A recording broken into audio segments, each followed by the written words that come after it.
फिर खुदा ने क्यों कहा था जिस दिन तुम खाओगे उसी दिन तुम मरोगे? किस चीज में वो मर गए?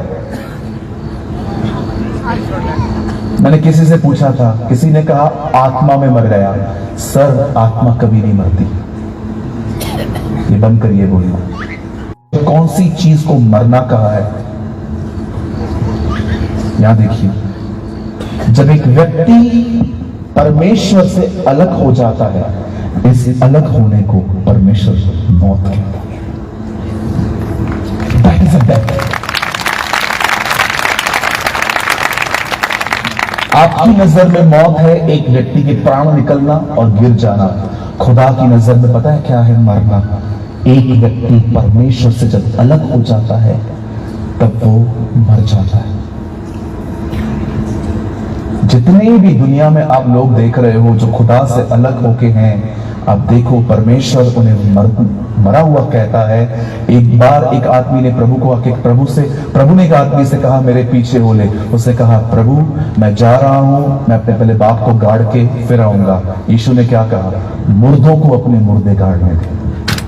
परमेश्वर उन लोगों को जो उससे अलग हैं उनको मरा हुआ दिखता है। इसीलिए यीशु ने सेवकाई करते समय कहा जाओ बीमारों को चंगा करो, दुष्ट आत्माओं को निकालो, कोढ़ियों को शुद्ध करो और मुर्दों को जिलाओ। आप जानते हैं, लिसन टू मी, अब इंसान खुदा से अलग हो गया, इंसान मर गया। जब परमेश्वर ने देखा कि मनुष्य मुझसे अलग हो गया है, अब वो मुझसे मर गया है, जानते हो बाइबल क्या कहती है? परमेश्वर ने अपने नबियों के द्वारा, पैगंबरों के द्वारा, भविष्यवक्ताओं के द्वारा उससे बात करना स्टार्ट की। कई लोग आए जिनमें से एक यशाया था। उसने कहा एक कुंवारी गर्भवती होगी और पुत्र जनेगी। मलाकी कहता है इजराइल पर एक सूर्य उदय होगा और उसकी किरणों से इजराइल चंगी हो जाएगी। एक जगह पे लिखा गया है परमेश्वर अपनी सरकार उसके कंधों पे रखेगा। एक जगह पे लिखा गया है जब वो आएगा तो वो धनवान के भागी होगा। आप में से अगर कोई नहीं जानता है तो एटलीस्ट आप आज जान लीजिए, यीशु एक गरीब परिवार में पैदा हुए लेकिन उसे गाड़ा धनवानों ने, क्योंकि बाइबल कहती है। आखिर एक दिन आया जब सारी भविष्यवाणियां परमेश्वर बोल चुके, तो बाइबल बताती है एक दिन आया, एक फरिश्ता इजराइल में गया नासरत में रहने वाली एक कुंवारी के पास जिसका नाम मरियम था। और परमेश्वर का स्वर्गदूत वो फरिश्ता आके मरियम को कहता है हे मरियम डर मत, तुझे एक बेटा पैदा होगा, उसका नाम यीशु रखना, क्योंकि वह अपने लोगों को लंदन जाने के लिए वीजा दिलाएगा। है ना? यही सुनते हैं ना आजकल आप। आजकल बहुत सारे लोग ये बोलते हैं यीशु में आओ ये मिलेगा, यीशु में आओ वो मिलेगा, यीशु में आओ ये मिल जाएगा, यीशु में आओ वो मिल जाएगा। आजकल की भीड़ तीन चीजों के पीछे क्रेजी हो गई है: भविष्यवाणी, चमत्कार और अपना हाथ में सर पे रख दो।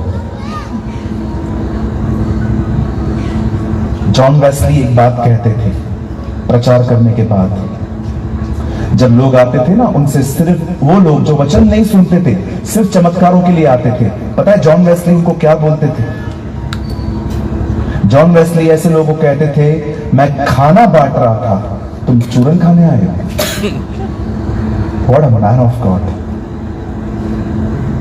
अरे ये चूरन के लिए आते, खाली चमत्कार चमत्कार चमत्कार। पास्टर जी हाथ रख दो। मैं इन चीजों के खिलाफ नहीं हूं, मैं लोगों के ऊपर हाथ रख के दुआ करता हूं, मैं चमत्कारों में विश्वास करता हूं, मैं बिलीव करता हूं, लेकिन मैं इस बात को बिल्कुल डिनाई नहीं कर सकता कि मुझे सिर्फ और सिर्फ ये नहीं चाहिए, मुझे सबसे पहले खुदा का कलाम चाहिए, परमेश्वर का वचन चाहिए। अरे कई सारे लोग चूरन के पीछे जा रहे हैं। चूरन खाया है कभी बचपन में? मम्मी याद है यहां लगाती थी? करते थे नहीं करते थे बचपन में? जब भी दांत नहीं थे तो क्या खाते थे?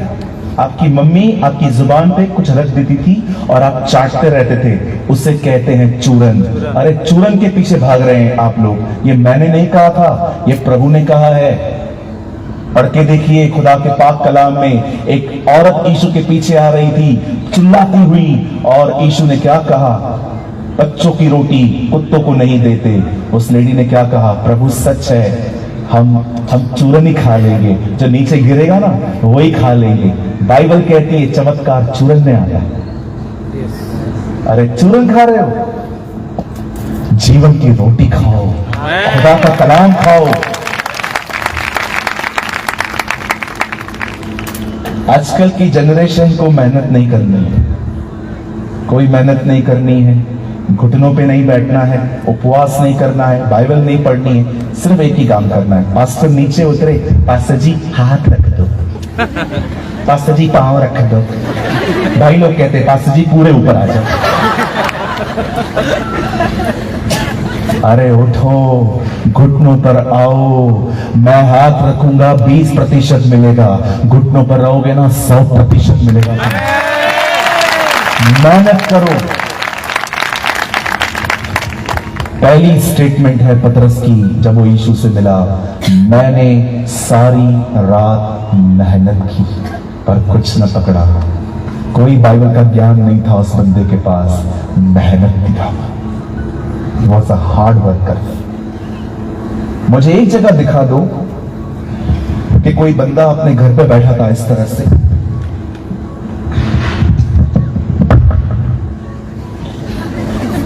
और यीशु मसीह उसके पास आया और कहा मेरे पीछे बोले। क्या आपके पीछे मुझे, आप चलो मैं आपको पास।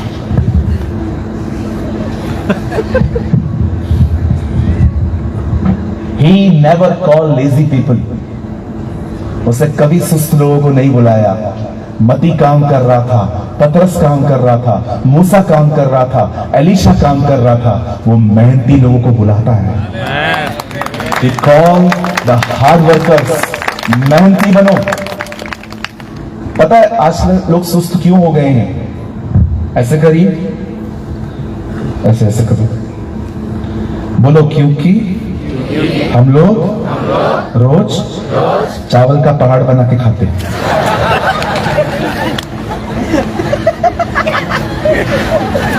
इतना खाते हैं कुछ लोग, आप लोग इतना खाते हो, खा खा के जब तक इधर का बटन नहीं खुल जाता है तब तक खाते रहते हो।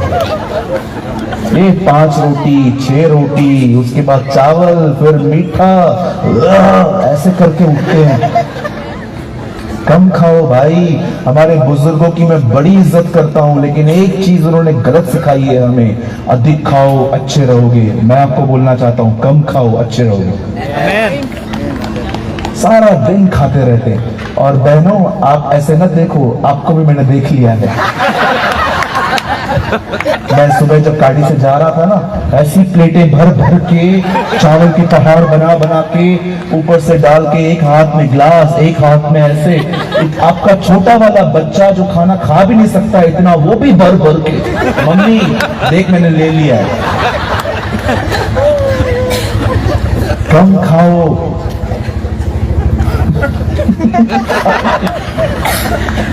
मेरे पीछे कहिए, हमें पेट नहीं भरना, हमें भूख मिटानी है।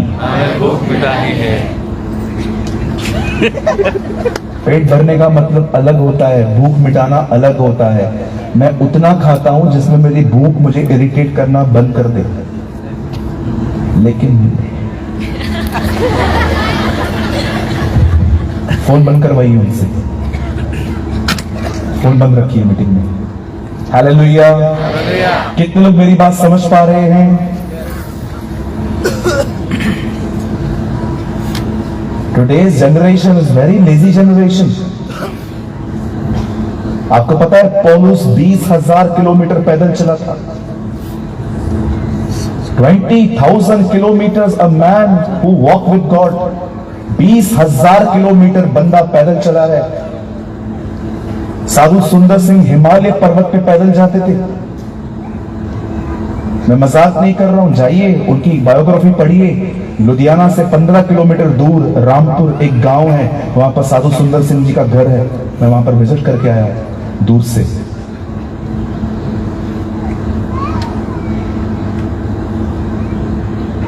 हमारे खुदा के पाक कलाम में लिखा है, जब फरिश्ता नीचे उतरा तब उसने क्या कहा?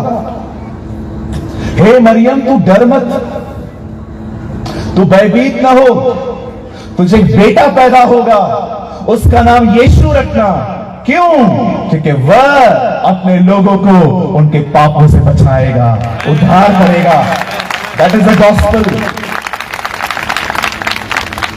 आजकल गॉस्पेल में पता नहीं क्या क्या डाल दिया है, वीजा डाल दिया है, कार डाल दी है, बंगले डाल दिए, पता नहीं क्या क्या डाल दिया गया है। अरे आप आराम से पढ़ो, रोमियो की किताब में क्या लिखा है। पहले इंग्लिश में बताता हूं, बाद में हिंदी में। इंग्लिश में लिखा गया है, पॉल कहता है, this gospel is concern about his son. यह सुसमाचार उसके पुत्र का सुसमाचार है, चीजों का नहीं। This gospel is a gospel of his son. यह सुसमाचार उसके बेटे का सुसमाचार है। हम लोगों ने भीड़ इकट्ठी करने के लिए चीजें डाल दी, ये मिलेगा वो मिलेगा, और सारे लालची कलीसिया में। ब्रदर, मैं खिलाफ नहीं हूं, मुझे पता है परमेश्वर हमें ब्लेस करते हैं, लेकिन यीशु मसीह के आने का सिर्फ कारण आपको अमीर या हेल्दी या आपको रिच या फेमस बनाना नहीं था। उसके आने का कारण था हम अपने पापों से उद्धार पाएं, हम नजात पाएं। और जो कोई ऐसा प्रचार करता है, लोग उसे गलत बोलते हैं। नहीं नहीं नहीं, नैरो माइंडेड है ये, इसको आता थोड़ी है कुछ भी। क्यों? क्योंकि आपके डिप्लोमेटिक माइंड के साथ अपन फिक्स नहीं हो रहे। बाइबल बताती है, जैसे ही ये हुआ, मरियम प्रेग्नेंट हो गई और उसने यीशु को जन्म दिया। और जैसे यीशु मसीह बड़े हुए, 30 साल के हुए, बाइबल बताती है वो यरदन नदी पे आए। बस मैं 5-7 मिनट में खत्म करूंगा। बाइबल बताती है वो यरदन नदी पे आए और उनका पवित्र आत्मा का बपतिस्मा हो गया, और उसके बाद उन्होंने अपनी सेवकाई चालू की। उन्होंने बीमारों को चंगा किया, दुष्ट आत्माओं को निकाला, कोड़ियों को शुद्ध किया, और बाइबल बताती है उसने मुर्दों को जिंदा किया।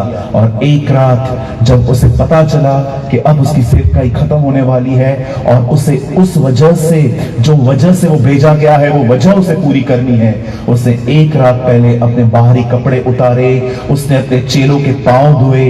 पांव धोने के बाद उसने अपने कपड़े वापस पहने। वो एक जगह पे गया जिसने वहां पर सारी रात प्रार्थना की। उसके बाद वो गसमनी में आया, उसने वहां पर पूरी रात प्रार्थना की, वहां पर बैठ के दुआ करी, और उसी रात वो अरेस्ट हुआ। अगर आप बाइबल के जानकार व्यक्ति हैं तो मैं आपको बताना चाहता हूं, अपनी सेवकाई के अंदर कभी भी यीशु यरूशलेम में जाकर वहां पर रहा नहीं, हमेशा विजिट करके चला आया। पर आपको पता है, जिस रात यीशु मसीह यरूशलेम में ठहरा, उसी रात को पकड़वाया गया।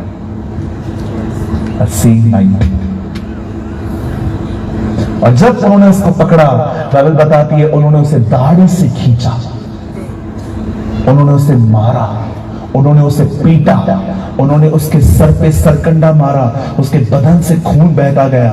आप जानते हो, उन्होंने उसे इतना मारा कि वो एक सलीब नहीं उठा पा रहा था। जब उन्होंने देखा कि लकड़ी नहीं उठा पा रहा है ये बंदा, ये कब ऊपर पहुंचेगा, तब उन्होंने किसी व्यक्ति को कहा कि तू इसकी मदद कर। जैसे कहा गया बेकार, तू उसकी मदद कर। और बाइबल बताती है एक लकड़ी 2 लोग उठा रहे थे। और आपको पता है, जैसे ही यीशु मसीह मार खा रहे थे और फाइनली वो उस पहाड़ पे पहुंचे जहां पर उनके हाथ कीलों में ठोक दिए गए, उनके पांव कीलों में ठोक दिए गए, और कलाम कहता है उनके सर पे ताज डाला गया कांटों का। और ये सब होने के बाद भी वो एक ही प्रार्थना कर रहा था, ऐ बाप तू इन्हें माफ कर, ये नहीं जानते हैं ये क्या कर रहे हैं। वो उसे मारते गए, मारते गए, मारते गए। और आपको पता है, जैसे ही फाइनली जब वो क्रूस पे लटका हुआ था, उसने पिता से कहा, पूरा फिनिश। मैंने अपनी बाइबल के अंदर लिखा है, यीशु ने एक्चुअली ये कहा, पिता उद्धार का काम पूरा।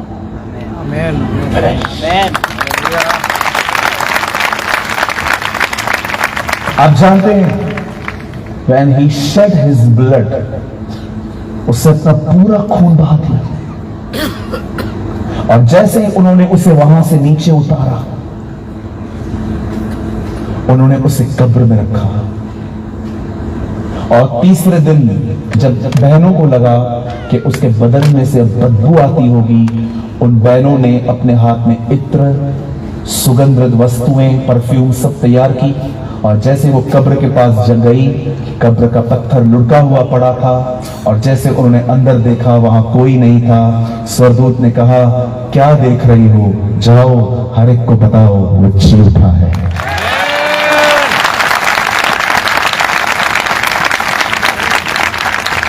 उड़ीसा में आपको बताना चाहता हूं, यीशु मुर्दों में से तीसरे दिन जिंदा हुआ। He arose from the dead। और जिंदा होने के बाद बाइबल कहती है पर्दा फट गया। सॉरी, जैसे वो मरा पर्दा फट गया, उसके बाद वो जिंदा हुआ। अब मैं आपको कुछ बताना चाहता हूं, प्लीज यहां देखिए। मैं आपके मात्र 5 मिनट लूंगा। डू यू नो, जब यीशु मुर्दों में से जिंदा हुए और अपने चेलों से मिले, उसके चेले विश्वास नहीं कर रहे थे। यीशु ने कहा, आओ देखो, मेरे पास मांस भी है, हड्डी भी है, मैं भूत नहीं हूं, मुझे छू के देखो। एक्सक्यूज मी लॉर्ड, आप कह रहे हो आपके पास मांस भी है, आपके पास हड्डी भी है, लेकिन इंसान तो 3 चीजों से बना हुआ है, मांस, हड्डी, लहू। यीशु ने यह क्यों नहीं कहा, देखो टच करो, मांस भी है, हड्डी भी है, लहू भी है?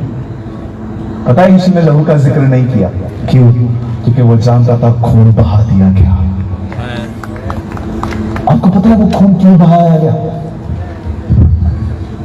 आदम जिस समय पाप करके, खुदा का पाक कलाम कहता है आदम ने पाप किया, और पाप हो जाने के बाद खुदा का कलाम कहता है वो मर गया, परमेश्वर से अलग हो गया।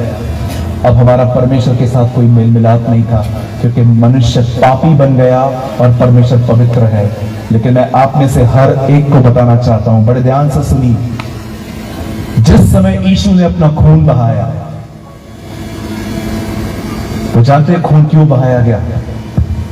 ताकि एक दिन जब आप और मैं यीशु मसीह के बारे में सुनेंगे, और जिस दिन हम उस पर यह विश्वास करेंगे कि मैं एक पापी हूं, मैंने भी आदम की तरह पाप किया और मैं खुदा से दूर हो गया, परंतु यीशु मसीह मेरी जगह पे बलिदान हुआ, मैं आपको बताना चाहता हूं उसी समय उसका वो खून आपके अपराधों को क्षमा कर देता है, वो आपके गुनाहों को माफ कर देता है।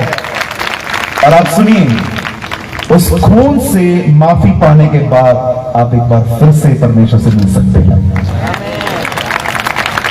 यहां देखिए, आपको पता है यीशु सिर्फ उस चीज के लिए आया था कि कैसे इंसान अलग हो गया था, अब उसके लहू से माफी पाकर वो फिर से उससे जुड़ जाएगा। अब एक आखिरी बात आपको बता के मैं आपको आज मौका दूंगा कि अगर आप चाहें तो आप अपनी जिंदगी फिर से खुदा को दे सकते हैं। बड़े ध्यान से सुनिए, this is the last thing I want to preach. सुनिए,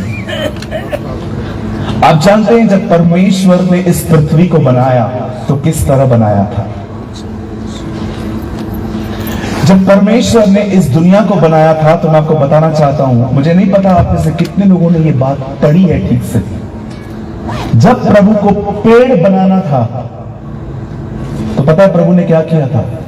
जमीन से बात की, हे जमीन तुझ में से सारे पेड़ पौधे उगेंगे। जब परमेश्वर को मछलियां बनानी थी, तो आपको पता है प्रभु ने किससे बात की? पानी से, हे पानी तुझ में से सारे जीव जंतु उठे। जब परमेश्वर को मछलियां बनानी थी तो वो पानी से बात कर रहा है, जब परमेश्वर को पेड़ बनाना था तो वो जमीन से बात कर रहा है। पर क्या आपने इस बात को देखा?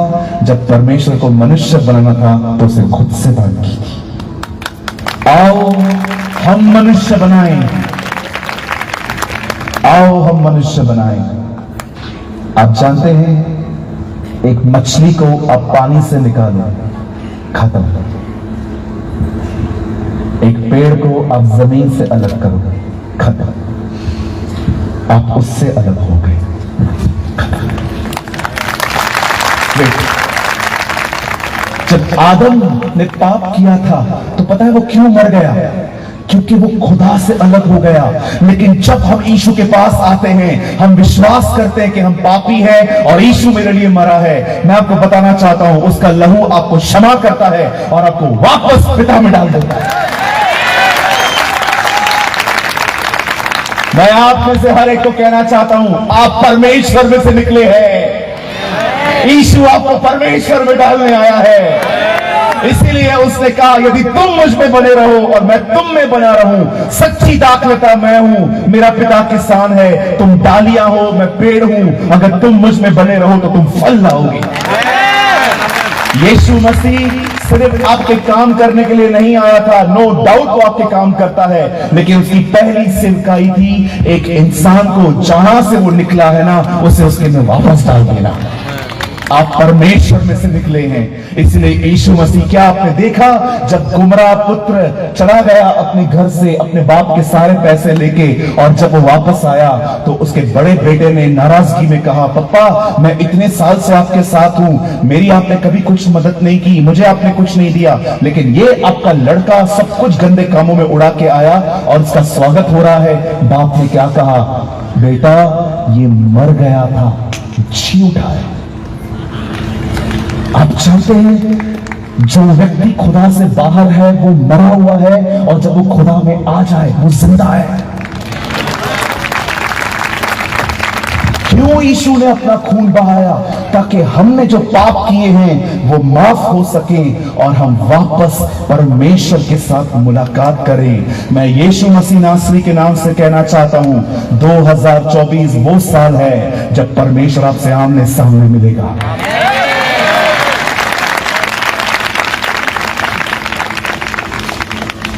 आप हमेशा याद रखिए मेरे भाइयों, मेरी बहनों, ये मेरी लास्ट लाइन है। आप हमेशा याद रखना, आप कभी भी पाप के कारण खुदा से दूर नहीं होते। आप परमेश्वर से दूर हो जाते हैं तब जब आप अपना पाप नहीं मानते। परमेश्वर के कलाम कहता है, मनुष्य है ही पापी, वो पाप में जन्मा है। आदम ने पाप किया, फिर भी वो अदन की वाटिका में था। मुझे बताइए, प्रभु पाप होने के बाद भी आके पूछता है, आदम तू कहां है? परमेश्वर को तो उसको मार डालना चाहिए था क्योंकि उसने पाप किया। उसके बाद भी प्रभु उसको मौका देता है, कहता है, आदम तू कहां है? तूने फल खाया। परमेश्वर चाहता था वो ईमानदार बने, लेकिन जब आदम ने कहा नहीं, इस औरत ने मुझे फल खिलाया है, तब प्रभु ने कहा, निकल यहां से। मेरे घर में पापियों के लिए जगह है, बेईमानों के लिए। मैं आप में से हर एक को कहना चाहता हूं, जब भी आपसे कुछ पाप हो जाता है ना, मान लो। मानने के बाद यीशु के लहू को पुकारो, वो आपको माफ कर देगा और आप खुदा की उपस्थिति में बने रहोगे।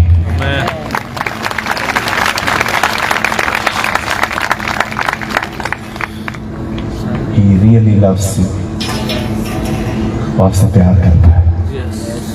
और मैं आपको सच कहता हूं, आईफोन 15, PUBG, भाइयों, लड़कियां, बहनों, लड़के, मेकअप, अच्छा खाना आपको खुशी दे सकता है, संतुष्टि नहीं। संतुष्टि सिर्फ परमेश्वर में है। आपको जितना चाहिए ना नशा करना है ना, जाओ करो, थक जाओगे एक दिन। कई सारे लोग टोबैको खाते हैं, सिगरेट पीते हैं, शराब पीते हैं, इससे आगे चले जाते हैं, ड्रग्स ले लेते हैं। बॉम्बे में तो ऐसे ऐसे नशे करते हैं, आपको शायद पता भी ना हो। कुछ नहीं होगा ब्रदर, उसके पास आओ, वो तुम्हारी जिंदगी बदलेगा।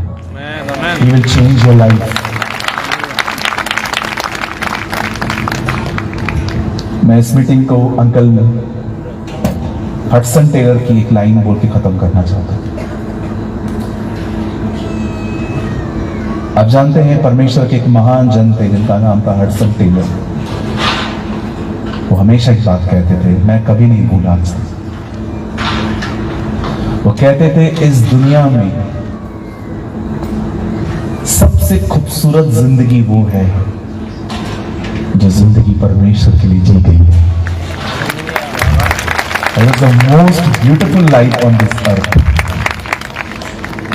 इस दुनिया की सबसे खूबसूरत जिंदगी वो है जो जिंदगी खुदा के लिए जी गई है।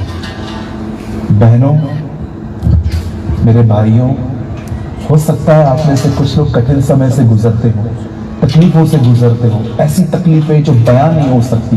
मैं आप में से हर एक को कहना चाहता हूं, सिर्फ प्रभु के साथ जीना सीखो, परमेश्वर आपके हालातों से लड़ेगा। God will fight with your circumstance।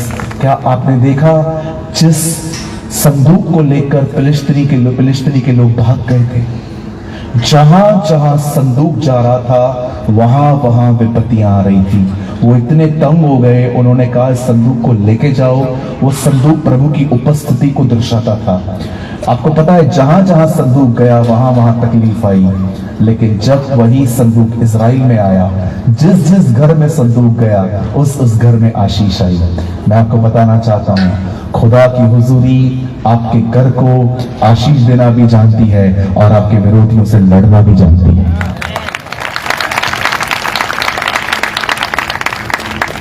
Hallelujah, बोलो यीशु मसीह की।